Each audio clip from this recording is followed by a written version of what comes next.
In my studies of huts built in this country, one thing that stood out as a uniquely Australian characteristic was the drop slab huts. The dropping of a timber into a groove in the posts to provide a wall. Problems to solve were largely due to moisture, termites, and to a lesser extent UV.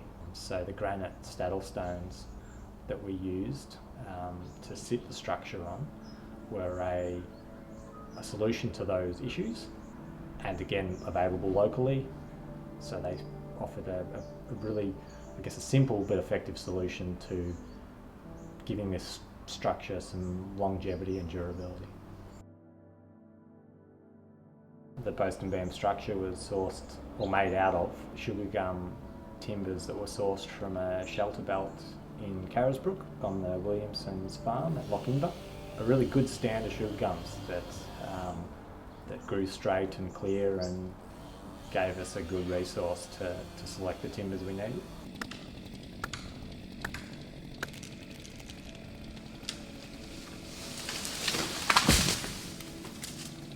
Starting at the tree is a really nice thing to be able to do, and to have that circle, that from tree to finished product, whether that's a piece of furniture or a building.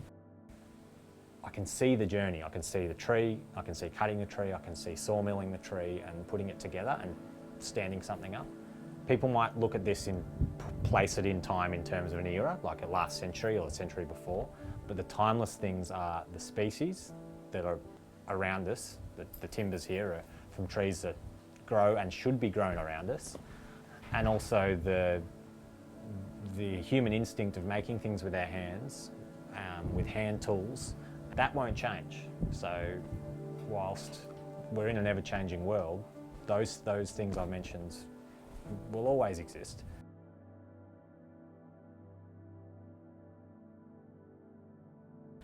I think there's sometimes that misnomer that, you know, technological advancement and modernism means things are better, but there was a lot of years before now where things were built a different way, and they're not obsolete. They weren't, you know, out-competed by pine and nail guns. For other reasons, they're not being done anymore, but they're perfectly sound methods of building houses. Thinking locally is right for so many reasons.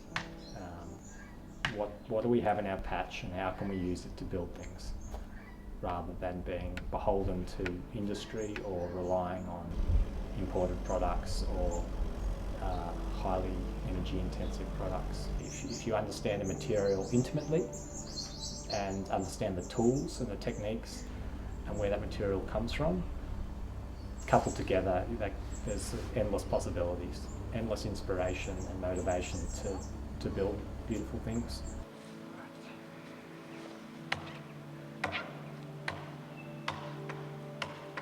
When it came to the drop slab part, there was a need for obviously lots of large slab boards of timber, and in this situation we chose a messmate. We had the availability nearby in a little place called Mollingit on a property of one of the Ballarat Region Treegrowers, Gib Wettenhall.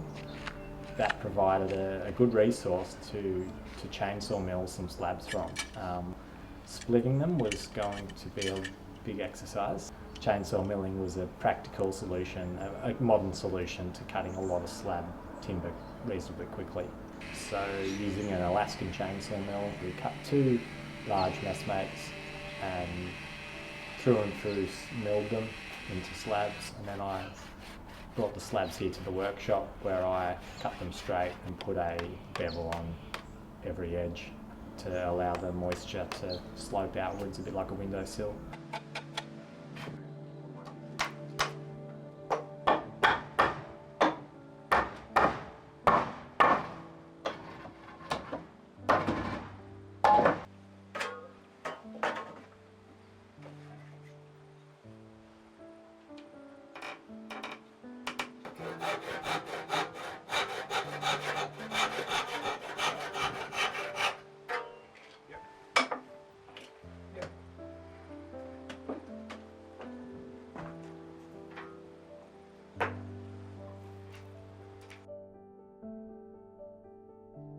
The black wattle, that was just fortuitous. The black wattle floor, Campbell Mercer of the Ballarat Regional Treegrowers had put a crop in as a nurse crop some years ago, not thinking that it would yield such beautiful timber, but it grew quickly and he pruned it well, and it yielded a lot of good 1 inch, 1.5 inch boards at about, I think it was about 10, 12 years of age, something like that, when it was removed. It had done its job as a nurse crop, removed and sawmilled, and then brought here to the workshop. I turned it into shiplap floorboards, exposing that really nice orangey red colour.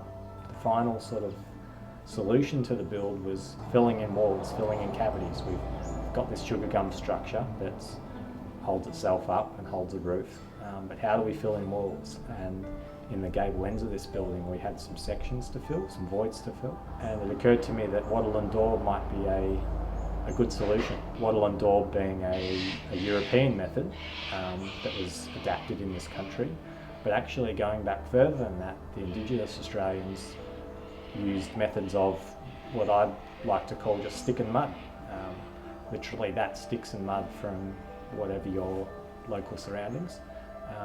So in this situation I've used wattle and some coffee bush saplings to weave a kind of structure, a sort of cross-hatch structure in these voids, and then into that I've thrown daub, which is clay, sand, kangaroo dung and a bit of dry grass, a mud mix with a bit of plasticity to it, and then push that into that woven cross-hatch structure, and then that'll get rendered and that provides a wall.